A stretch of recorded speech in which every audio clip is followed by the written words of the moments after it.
If you want to continue to follow our adventure, click subscribe.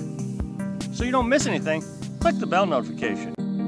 Hello, House on the Road subscribers and followers. I was reminded the other day, or I guess yesterday, that I need to get back talking about living your dream. Talked about that a lot. That I'm really hoping that everybody will go out and find their dream, whatever that is. And it may not necessarily be a nomadic lifestyle. As a matter of fact, I feel like a lot of YouTubers romanticize this lifestyle and say how great it is, but there are a lot of bad things that happen to it.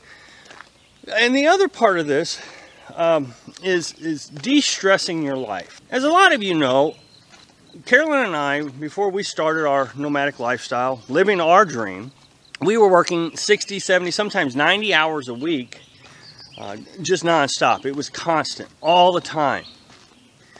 And we were miserable.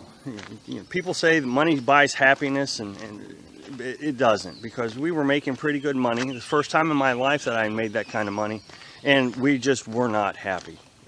Well, it was going to kill me. I probably would not be alive today if I had still been working, and it's only been a little over a year since I stopped working.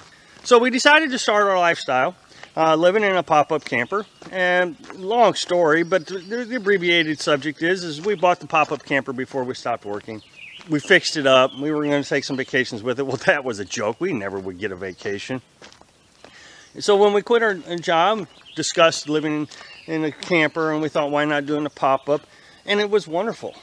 We lived in a pop-up for a year, and it was absolutely wonderful. Then after that year, of course, everybody knows that the camper caught on fire, and then we built the truck camper. What's interesting is each step of this process. When we left the stick and brick to live in a camper, we were happy. The stress just melted off of me. You could see it in the videos. If you go back to the earliest videos, I actually made videos about those videos. I looked like I was just a walking dead person. And within just, I guess, about 6 months, you could really start seeing the difference, that I look better. There are times it looks like my gray hair is turning blonde again. It's incredible. I mean, I don't even know if that's possible, but it sure does look like it is. And then the camper fire happened, and we built the truck camper. Well, first, real quick, that was just a huge stressful moment. But we recovered fairly quickly. In 2.5 weeks, we were back on the road. Well, what's interesting is now our stress level and happiness, our stress level has decreased more, and our happiness has increased more. So my point is it looks like to me that two things. One, when you have just overwhelming stress like we did when we were back at work, it takes a long time for your mental health to recover. It took me forever. I was constantly worried that something was going to go wrong, worried after we left. It might have been 6-8 months before I actually felt good. Probably about the time people started noticing the change in my health. So it took a long time. Well, here, you know, as the camper caught on fire, massive amount of stress. Just, like, what are we going to do? This is terrible. I mean, it just, boom, elevated, right back to stress. But it was okay. We were in a healthy place where we could think it through and get back on our feet quickly. And then when the stressful moment was over and we're back on the road, it's like ancient history now. It's only been, what, a month and a half since the fire? It's ancient history. We have completely recovered from it. So it's very interesting how when you're just constantly under stress, constantly under pressure, it takes so long to recover from it. I guess it's like physical damage. The worse the damage, the longer it takes to heal. I just couldn't imagine having that fire a year ago when I was still just all wound up. I couldn't imagine. I told Carolyn, I said, I think we would have gotten through it, but I don't know if we'd have mentally got through it.